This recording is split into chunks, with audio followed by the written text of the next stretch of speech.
बच्चू कडू यांच्या शिवसेने शिंदे गटात प्रवेश झाल्यानंतर विदर्भामध्ये शिवसेना बळकटीकरणासाठी एक गती आल्याचे चित्र दिसून येत आहे. भंडारा येथेही प्रहार जनशक्ती पक्षाचे शेकडो कार्यकर्ते शिंदे गटात प्रवेश केलेला आहे. आपल्यासोबत शिवसेनेचे उपनेते आमदार नरेंद्रजी भोंडेकर आहेत.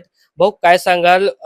बच्चू भाऊ कडू आपल्या पक्षात आल्यानंतर मोठ्या प्रमाणात प्रहारचे कार्यकर्ते आणि इतर लोक शिवसेनेत प्रवेश करत आहेत. काय आहे याच्या मागे नेमकं? नाही, बच्चू भाऊ हे आक्रमक आणि विश्वसनीयता असलेले नेते आहेत. कारण त्यांचं सामाजिक कार्य खूप मोठं आहे. दिव्यांगासाठी असेल म्हणा किंवा प्रकल्पग्रस्तांसाठी असेल म्हणा, तर ह्या क्षेत्रामध्ये ते काम करतात म्हणून त्यांचा मानणारा वर्ग मोठा आहे आणि त्याच्यामुळे बच्चू भाऊ आल्यामुळे पक्षाला फायदा होत आहे. हो, आपण विदर्भातील 62 पैकी 30 जागा 2029च्या निवडणुकीत जिंकून येण्याचा एक संकल्प केला आहे आणि पुन्हा एकनाथ शिंदे यांना मुख्यमंत्री करण्याचा एक संकल्प केला आहे. काय सांगाल? 29ची परिस्थिती काय आहे ते आज आपण ठरवू शकत नाही. परंतु विदर्भामध्ये 62 सीटपैकी 30 सीट आपण लक्ष केंद्रित करायचं आणि ते निवडून कसे आणायचा याचा एक नियोजन हा प्रत्येक पक्ष करत असतो आणि त्याच्यात शिवसेनेने केलं तर काय मोठं आहे. शिवसेना पण हा एक स्वतंत्र पक्ष आहे, त्यांनी तो नियोजन केला आहे. हो, आपण अनेक विकास कामे आणल्याचे 3000 कोटीचे कामं आणल्याचा एक दावा केला आहे. मात्र विकास कामं आणणाऱ्याच्या मागे विरोधकांच्या पोटात दुखते असा एक आरोप तुम्ही केलेला आहे. नेमका कोणावर हा आरोप?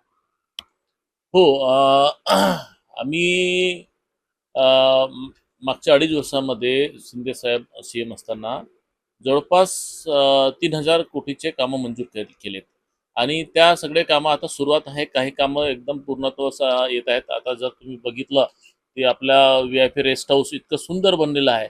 असे सगळे आता कलेक्टर ऑफिस, SD ऑफिस, खूप सारे काही काम काही थांबवले पण आहेत. तर आमचा प्रश्न तोच होता की हा विदर्भामधून सगळ्यात माग असलेला जिल्हा भंडारा जिल्हा आहे. त्याच्यामधून निघालेला गोंदिया जिल्हा विकसित झाला, भंडारा जिल्हा आमचा नव्हता झाला. आता आम्ही प्रथमदा इतक्या 65 वर्षानंतर स्वतंत्र मिळून झाल्यानंतर भंडाराचा एक ब्लूप्रिंट तयार केला आणि याच्यामध्ये विविध वेगवेगळे कामं जवळपास 3000 कोटीचे कामं आम्ही मंजूर करून घेतले. आता ते पूर्ण व्हायला थोडासा अवधी लागते.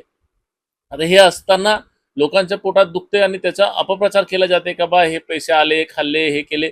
अरे, कामं मंजूर होणं, मंजूर झाल्यानंतर कामं पूर्ण व्हायला त्याला अवधी लागते.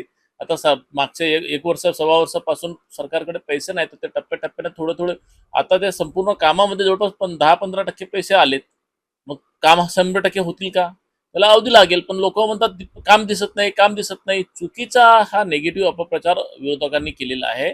त्याच्यामध्ये आमचे मित्र पक्षाचे बी काही लोक आहेत. यांनी हे सगळं उभं केल्यानंतर सरकारची बदनामी, हे कामं हे नरेंद्र भोंडेकरचे नाही, सरकारचे आहेत, महायुतीचे आहेत. याची बदनामी काही लोक विरोधक तर करतात, पण जर आपले बी लोक करत असतील तर ह्या भंडारा जिल्ह्यामध्ये जेवढा विकास कामे महायुती सरकारच्या माध्यमाने आम्ही आणलेलो आहोत, कोणत्याच सरकारमध्ये कोणत्याच नेत्यांनी कधी आणले नाहीये. त्याचा क्रेडिट पण हा महायुतीला जावं, असं जेवढी आमची विनंती.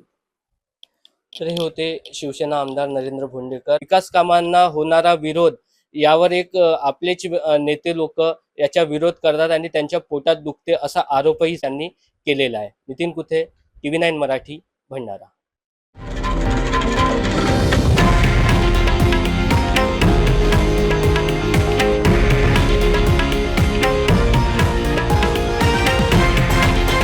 हे आहे देशातील नंबर 1 न्यूज नेटवर्क आणि आपण पाहत आहात TV9 मराठी, एकमेव.